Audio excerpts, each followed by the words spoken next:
इमरान याकूब साहब, हम गुफ्तगू कर रहे हैं, खबरें मुस्तकिल आ रही हैं, डेप्टी स्पीकर को लेकर तहरीक अदम एतमाद थी और अब जो पहले तरीन ग्रुप अलीम ग्रुप से होती बात, अब ये मजारी साहब कह रहे हैं कि जो हालात व वाक़यात हैं कि उनके साथ भी अगर कुछ 4-5 बंदे हैं या जितने भी हैं वो भी शायद हुकूमत के साथ खड़े ना हो, तो ये हुकूमत के हक में जाएगा या खिलाफ जाएगा? बिस्मिल्लाहिर्रहमानिर्रहीम। आयशा, मुझे ये बताएं कि हुकूमत के हक में कैसे जा सकता है? देखिए, उनके डेप्टी स्पीकर गुजारिश ये, देखिए स्पीकर थे पंजाब असम्बली, बल्कि हैं चौधरी परवेज लाई साहब। जब वो खुद कैंडिडेट हैं तो अब सारा प्रोसेस करवाना था डिप्टी स्पीकर ने, मजारी साहब ने। अब मजारी साहब जो हैं वो जिस तरह अभी खबर भी आई कि रात कि उनकी मुलाकात भी हुई, या दूसरा ये कि उनका जो मौक़िफ़ है कि क्योंकि एडवोकेट जनरल पंजाब ने सुप्रीम कोर्ट जो कि अदालत उज़्मा है और मुल्क की सबसे बड़ी अदालत है, उसमें ये यकीन दहानी कराई थी कि आज इलेक्शन हो जाएंगे। लिहाजा मैं समझता हूँ कि उनका फ़र्ज़ यही बनता है दोस्त मजारी साहब का कि वो आज इलेक्शन करवाते। लेकिन जहाँ तक ताल्लुक़ है सेक्रेटरी असम्बली का, तो यहाँ बैठे सब लोग जानते हैं कि मोहम्मद खान भट्टी साहब जो हैं उनके बारे में जो बातें की जाती हैं या उनका चौधरी परवेज़ लाई से क्या ताल्लुक़ है और किस तरह का ताल्लुक़ है। लिहाजा ये तवक्को रखना कि मोहम्मद खान भट्टी जो हैं वो कोई ऐसा काम करेंगे जो चौधरी परवेज़ लाई की मंशा मर्जी या उनके फ़ायदे के ख़िलाफ़ जाता हो, तो ये मैं समझता हूँ एक दीवाने की सोच से बढ़ के कुछ नहीं हो सकता। मोहम्मद खान भट्टी अपनी नौकरी से रिजाइन तो कर सकते हैं। मैं आपको ये फिर बड़ी इतना क्या हो गया इमरान साहब, वैसे ये क्या है, थोड़ा बता ही दें लोगों को भी देखने के लिए। इतनी क्या मजबूरी है उन्हें कि उन्होंने मजबूरी नहीं, मजबूरी से ज्यादा ताल्लुक है। लिहाजा मैं मेरी ये जाती राय है, पंजाब असेंबली कोई 300-350 से ज्यादा आपस में भाइयों का ताल्लुक ही रहा सिर्फ वहाँ पे, इतने मतलब टैक्स के पैसे पे चलती है पंजाब के सर। आयशा गुजारी ये स्पीकर साहब के लिए चलती है। आयशा, यही तो अलमिया है। आप एक बात को समझने की कोशिश करें कि हमारे यहाँ सियासत का अलमिया ये है। अब आप ये देखें कि जितना ये मामला लटकेगा उतनी इसमें मजीद कबाहतें होंगी। सईद काजी साहब बैठे हैं, ताहिर मलिक साहब बैठे हैं, शहजाद हुसैन भट्ट साहब बैठे हैं, बहुत सारी बातें हैं जो हम यहाँ पे डिस्कस नहीं कर सकते। लिहाजा वो कहते हैं ना, सच भी उतना बोलना चाहिए जिससे कोई इंतशार ना फैले।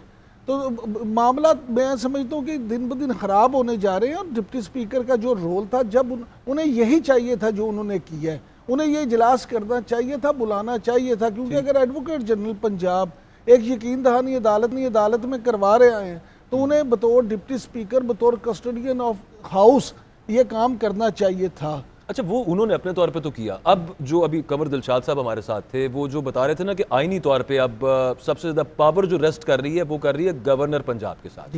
अब उनकी सवाबदीद पे आ गया कि वो कब कन्वीन करवाते हैं या वोटिंग करवाते हैं इस सब मामले के ऊपर, ये क्लैरिटी थोड़ी सी लेके आते हैं। बाजवा साहब, यही बात है। अब उमर सरफराज चीमा साहब जो हैं उनको क्यों गवर्नर लगाया गया? उमर सरफराज चीमे का जो समझ लें मेरिट बनता है वो सिर्फ और ये सिर्फ बनता है कि वो कप्तान के एक वफादार खिलाड़ी रहे हैं। कप्तान बहुत अरसा जो तहरीक इंसाफ का ऑफिस है वो भी उमर सलीम चीमा साहब जो हैं उनके यहाँ ऑफिस कायम था। और मलिक साहब तो बीट करते रहे हैं तहरीक इंसाफ की, जब तहरीक इंसाफ को जानता कोई नहीं था। उमर चीमा साहब उस वक्त से इसके साथ है, पार्टी बनने के शायद कुछ साल के बाद ये शामिल हुए थे, 90s की बात, और उसके बाद फिर वो साथ ही रहे हैं। अगरचे इमरान खान साहब की तरफ से उनको माजी में पीटीआई का टिकट भी नहीं दिया गया, लेकिन उसके बावजूद अब अगर उन्होंने एकदम से बुला के तो उन्हें गवर्नर बना दिया, तो उसकी वजह सिर्फ और सिर्फ ये है कि उन्हें ये एतबार था कि ये बंदा वैसे ही करेगा। ये फिर वही बात आ गई। अलमिया आप देखें कि यहाँ पे इतने बड़े फैसले इस वजह पे नहीं हो रहे कि मेरिट जो है, गवर्नरशिप का मेरिट वैसे हमेशा से यही है। हमें पूरे पौने 4 साल नजर नहीं आए हुकूमत बनने के बाद। मेरी गुजारिश सुन लें। बात ये नहीं है कि गवर्नरशिप का मेरिट क्या रहा है, बात ये है कि आपके यहाँ मेरिट ओवरऑल होना क्या चाहिए। सही, ठीक बात। क्योंकि इमरान खान साहब तो हमेशा मेरिट की बात करते थे ना, वो तो ये कहते थे कि दोस्तों को ये नवाजते रहे हैं, ये ऐसी बातें करते रहे हैं इनके मामले। तो अगर आपने ही अब 3-4 साल के बाद दोबारा वही काम करना था तो फिर लोग वो कहाँ गई तब्दीली?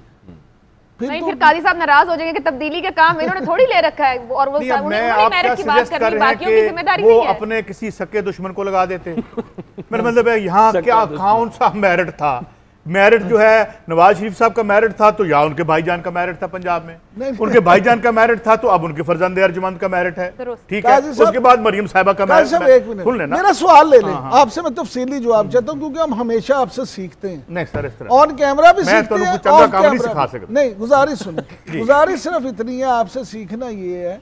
मुझे आप ये बताएं कि वो तो है ही ना ऐसे लोग जो मेरिट नहीं। ये अजीब आर्गुमेंट है यार, उसकी गल ना करो, वो तो मोहम्मद खान डाकू है। नहीं भाई दे आर इन पॉलिटिक्स। हुकूमत की तो बात कर सकते हैं ना कि सिटिंग गवर्नमेंट के पास रिस्पांसिबिलिटी और मान लिया ना, आपके कहने पे हमने मान लिया कि वो करप्ट भी हैं, वो नाअहल भी हैं, उन्होंने मेरिट मेरे कहने पे ना माने, आप खुद बताएं। सर मेरिट की दजिया बखेड़ दी, फिर आप तो मेरिट यार मैं कौन से मेरिट में हूं? मैं मुस्लिम लीग में, मैं पीटीआई का वर्कर हूं। नहीं, कल मुझे यार आप कल मेरे एक इंटरव्यू पे 100 मुझे यार आप तो खान साहब के खिलाफ बोलते हैं।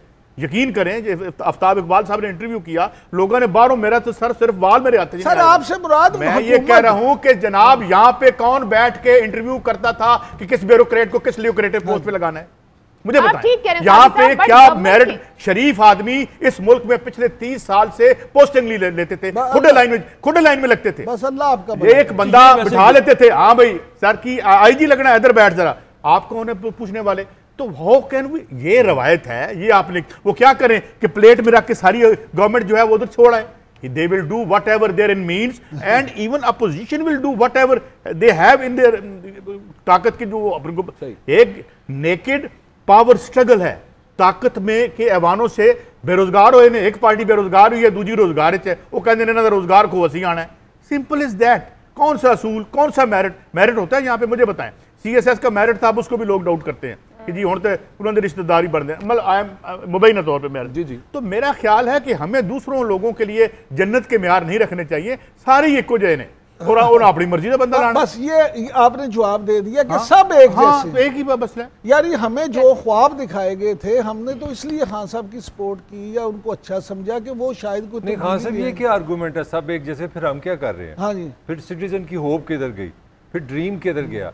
सारे अच्छे हैं बुरे, ये बहस नहीं। होना क्या चाहिए, यही मीडिया का रोल है, यही इंटेलेक्चुअल का रोल है। हम ये इस मैच में पढ़ते नहीं कि पीटीआई जीती या नून जीती, हम तो एक न्यूट्रल फोर्स है ना, हम जो लोग यहाँ बैठे हैं, हम रिप्रेजेंट करते हैं एक आम आदमी। हम भी न्यूट्रल नहीं है। चले आप वो जानवर नहीं, मैं आपको कहा सॉरी यार, टेक माय वर्ड्स बैक।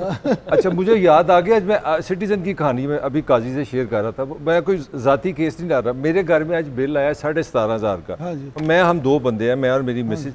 मेरे जेन में पड़ा है, मैं कि यार फरवरी का बिल है 17,500 का, किस तरह हो सकता है? तो हमारे मुजाहिद चट्टा साहब हमारे दोस्त हैं, वो रिटायर हुए हैं बहुत बड़ी पोजीशन से, तो मैंने उनको बिल भेजा।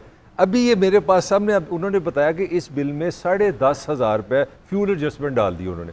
अब मेरे पास कोई, मैं खुद बात कर रहा हूँ, जो टीवी पे लोगों के किस्से जो हमें सुनते हैं, मैं अपना केस मुझे नहीं समझ आ रहा है मैं किसके पास लेके जाऊँ। तो कहना मैं ये चाह रहा हूँ कि जो एक पाकिस्तान है, जो एक ऐसी रियासत बननी है, एक ऐसा माशरा बनना है, उसमें मान लिया काई साहब भी सही कह रहे हैं, आप भी सही कह रहे हैं, मगर यार कोई कहीं तो आपको होप लानी पड़ेगी ना, कहीं तो इसको बदलना पड़ेगा। क्या डालें यार? अगर